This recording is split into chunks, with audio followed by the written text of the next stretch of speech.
Hello, everyone. I believe we are live.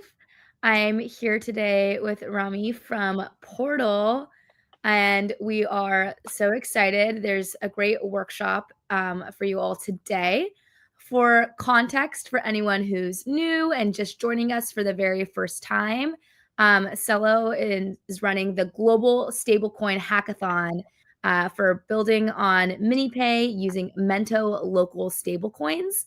And Portal is, well, Remy will tell you more, but they provide lots of great tooling, SDKs, packages, anything that you'll need to actually build your app and interact with stable coins. So you can use a lot of their tooling to make it easier for you to build your applications. And this workshop will do a lot more to teach you about that.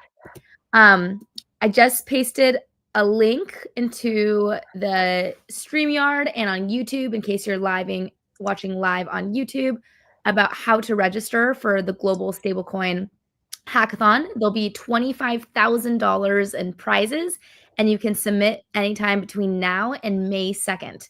So definitely recommend signing up for the hackathon and getting active there. You can sign up in the link that I just sent. But if you lose that link, follow Celo Devs on Twitter, and it's the first pinned post, and you can find the registration link there. All right, that's all I have. So I'll go ahead and pass it to you, Remy.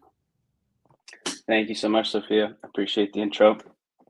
Hi, everybody. My name is Rami. I'm one of the co-founders at Portal. I lead customer integration, customer support. I'm also an engineer, so kind of just hat and everything. Today, we're going to be walking through how you can get set up for the Celo Hackathon. So we built some pretty cool hackathon repos for you guys to get started. I'm also going to walk through a little bit of what is Portal, what is an MPC wallet. I'm sure you guys have heard of it before, but I'm just going to walk through a little bit more of the architecture and how you guys can get set up. Talk a little bit about the SDKs that we offer, the APIs that you guys can use, and some of the documentation and faucets that we offer here. Cool. So just first off, I'll post this link for anybody following along so you guys can go and click around. Cool. So first, how do you get access to Portal? So we have a community Slack channel specifically for outbound requests to come in. And so you guys can come click this link. It'll take you over here. You sign up and join the Slack channel. And then from there, just post a message in the Start Here channel, and we'll get you guys set up with access to Portal. And then from there, you'll have access to the admin dashboard, which will come here, and it'll give you a nice little intro and walk you through some stuff. But the most important part is here in the API key section. As I walk through the repo, this will make more sense, but you're going to come to the test client API keys. You're going to click new, and that will get you started right away, where you can copy that API key and paste it directly into one of these repos. And then from there, you're off to the races in building whatever kind of stablecoin app you want to build. They do have like a UI and everything set up for you, so you guys can feel free to edit it how you wish. You just clone any of these repos and you can get started. Cool. So why don't we jump into a little bit more about what is Portal and what does MPC architecture look like at Portal. So first off, you have the MPC wallet generation, right? Like with stable coins, I like to say every stable coin, every digital asset has to sit in a wallet somewhere. And ideally, you want that wallet to be as secure as possible. And with MPC infrastructure, you're able to actually separate the private keys into two different shares. And when I say separate, it's not like you had a private key and you broke it in two. With MPC, it's actually you do distributed key generation. So you actually are transferring messages across to a server and a client, and you're able to actually keep things private in a way that you can recreate a private key if you wanted. But in the end, you're able to sign messages with two different shares that are transferring messages between each other to come to a signature. So that's what we do at Portal. So you have the SDK or the API that you have on the user's device or like a web browser, whatever it may be. And that's communicating with the Portal server to actually create signing shares. And once you create signing shares, you can start sending transactions and sending stable coins and interacting with Web3 in whatever way you wish, making payments, whatever it is. But the good thing about MPC is that you can also do a set of backup shares. And so at Portal, we offer a couple different backup methods. So you have G Drive, passcode, passkey, and iCloud, depending on the OS that you're using. And so this looks a little complicated.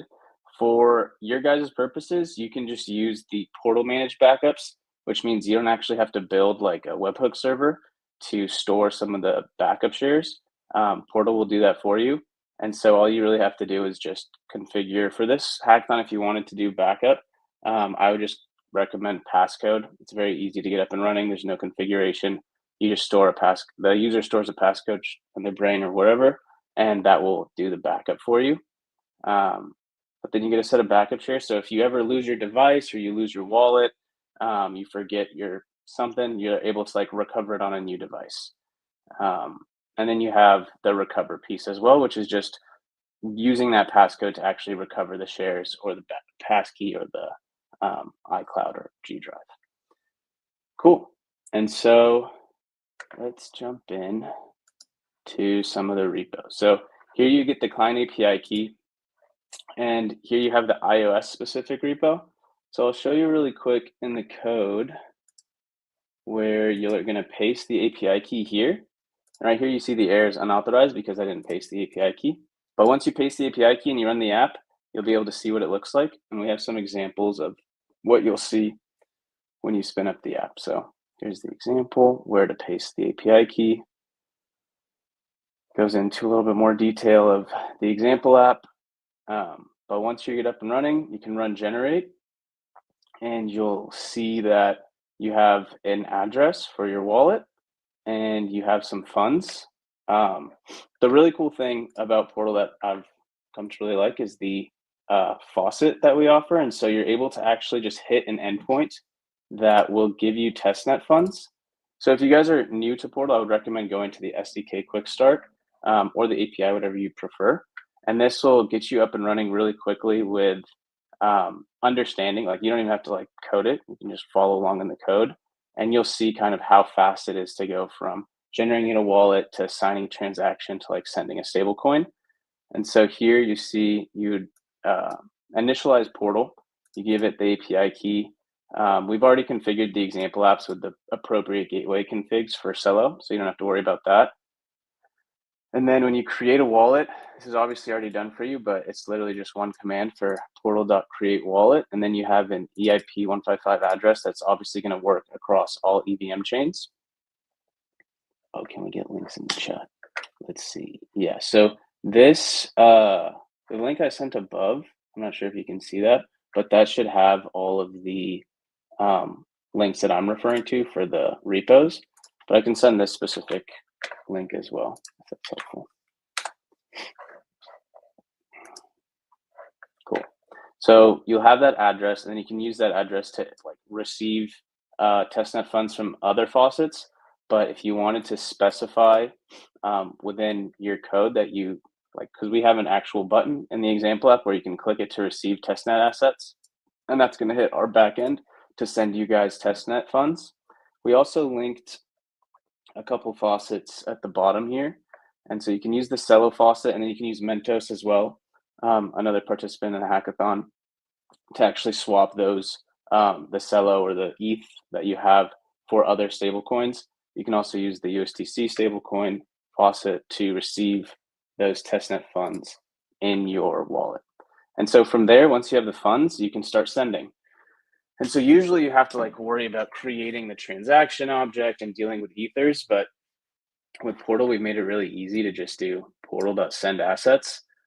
If you wanted to do more specific custom transactions, you can, and you can use the portal.request method to specify ETH send or ETH sign or whatever it is you're trying to do, and then use ethers to create that transaction object that you're using. Or if you're doing like a swap, for example, and you're using a third-party provider, you would also go down this route. Cool. And so it's literally as easy as send asset. You say the chain ID, specify the amount that you're sending, who you're sending it to, and the specific token that you're sending. Native is going to refer, if we were dealing with Celo, to Celo. And so we also offer account abstraction if you guys don't want to worry about gas. You can let us know in Slack if you're looking for account abstraction. We can enable it for you. Cool. Solana, we're not dealing with Solana. And then I'll talk a little bit more about the API. So the SDK, there's with MPC, you're able to like kind of specify like what is custodial and what is non-custodial. Obviously, if you have the shares for your users, then it's going to be a custodial setup. If the user is controlling a share and you can't move funds for the user, it's going to be non-custodial. For the hackathon, obviously, you're not really worried about compliance or anything, but that's the difference between the SDK is always storing a share on the user's device, and Portal or you as the organization will never see that share.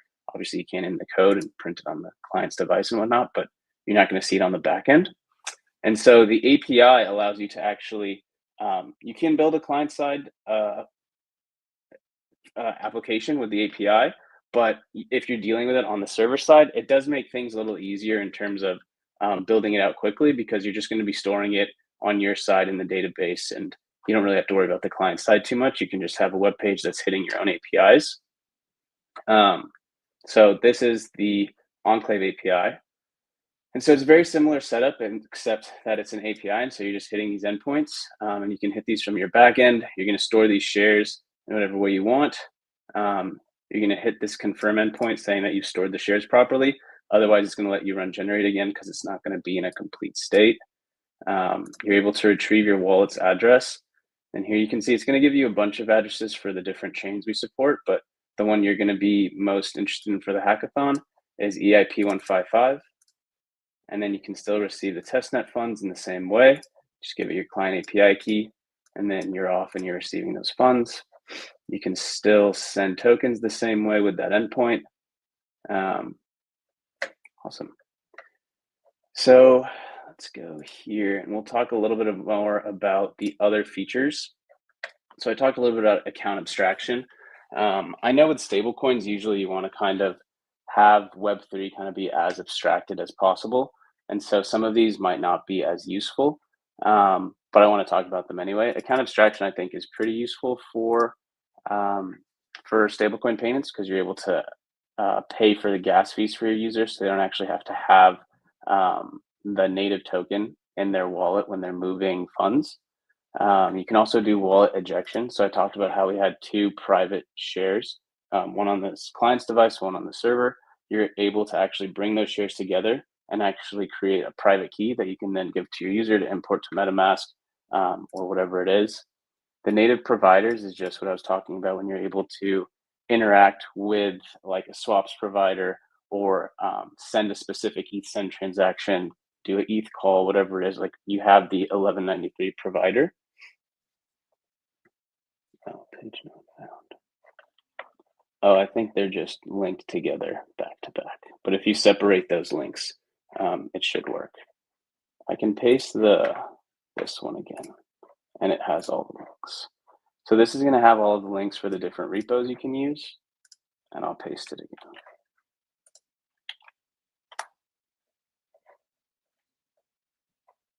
Cool.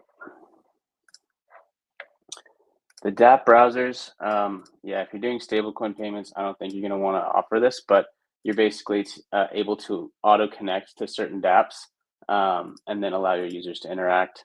Wallet Connect, I'm sure you guys are familiar, but you're able to connect your wallet to different dApps throughout the Web3 ecosystem. The Swaps API, you can get a quote and the transaction objects to actually swap directly through Portal. We partner with 0x for that. The advanced security scanning, we do that on our back end, and it's kind of turned on for everybody, but it's like specifically when you're sending a transaction, it'll look through all of the addresses that transaction's interacting with, and then flag it, because we have certain lists that we're scanning as well that we have on our end, that are malicious or known bad addresses. And the developer helpers, I can talk a little bit more about those because those are pretty useful as well. So if we go to the client API, so this is how you're going to get all of your client's details, and this is similar to that other endpoint you saw earlier. So you're able to see all of the addresses, the wallets that you've created, specifically like the backup shares and the signing shares, and the specific backup methods you've run, and if it's in a complete status or not.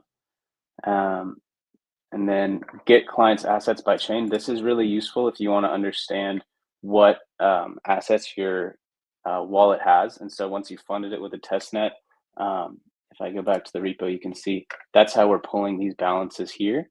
And when we refresh, we're really just hitting that endpoint.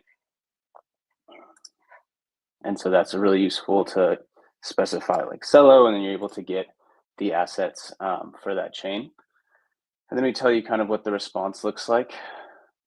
And so you can see the different token balances for different tokens, as well as NFTs. I know NFTs are kind of dropped off recently, but you can still get those with Portal. I'll skip through that one. The other thing you can do is get the client's transaction history. So that was saying Solana, but you can also do it with EIP 155. So that's EVM.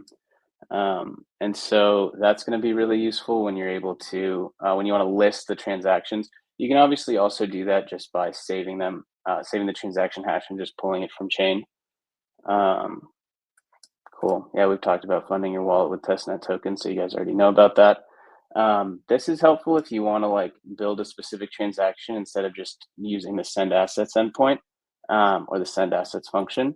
You can build a transaction, which is very similar. It's just not going to send it. You're going to have that, and you can sign in, save it for later, whatever you'd want to do with it. This is good if you want to like offer more information to your user about the transaction that you've created, so you can simulate and validate the transaction is not interacting with anything that you think is risky that maybe Portal isn't monitoring. But if you go to the admin dashboard, you're able to actually add specific addresses that you don't want your clients to interact with to the firewall list. Cool.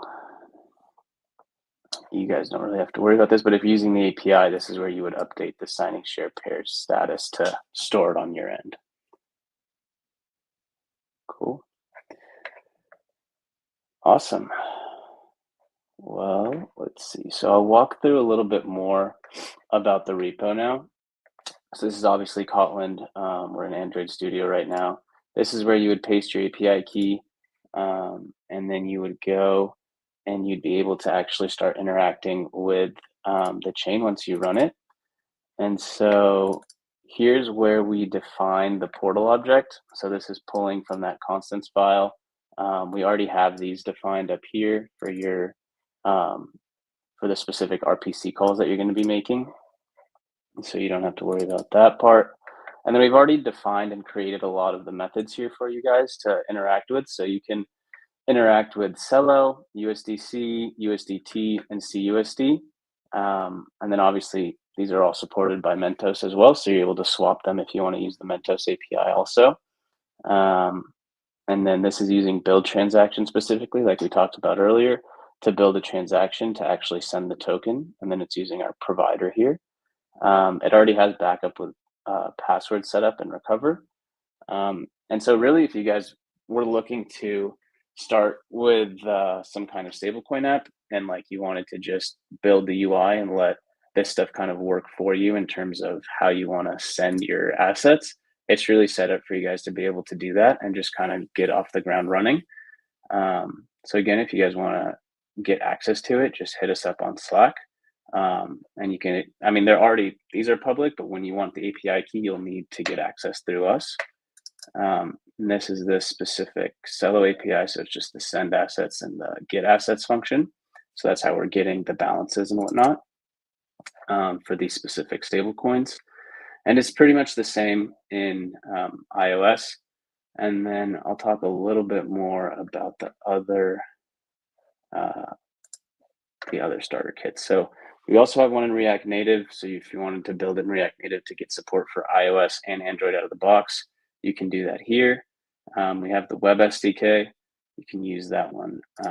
Obviously, if you're building a web application, you can also use this one if you're building, or you can also use web with the API. So you can like just have calls from the browser to your own API and use the enclave, whatever is going to be easier for you. And then the Enclave API, we added this one recently. And so you're able to go and get started with the API. It also offers a web page, I believe, as well. And so you're able to like visualize it a little bit and interact with it in a way that's more than just hitting API endpoints. Cool. I know that's 20 minutes in. I think I've talked about pretty much everything that I wanted to hit. Um, if anybody has any questions, please send them on in the chat. Happy to talk more about anything people have questions about.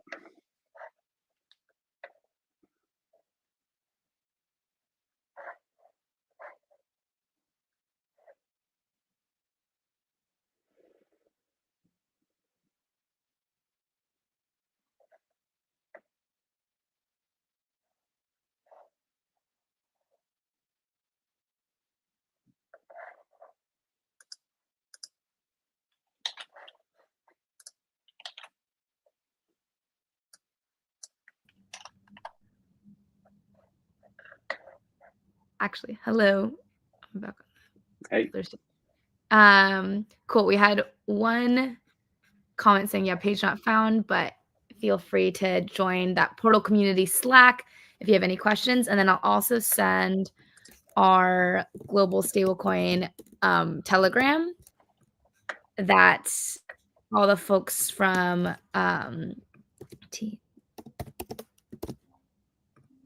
Yeah, if you guys also want to ask for access there too, I don't mean to make you join a Slack, but if you want to ask for access in the Telegram as well and just at me, we can get you guys set up there as well. Yeah. So they're here to help and here to support. So definitely you can use them as a resource. I don't believe we have any other questions. Where can people best find you? Oh, yeah, definitely. So you guys can hit me up on Twitter, or yeah, Twitter's probably the best way, or Telegram. And so here's my Twitter username, Rami_Shatit. I can send it in the chat. And so that'll be helpful.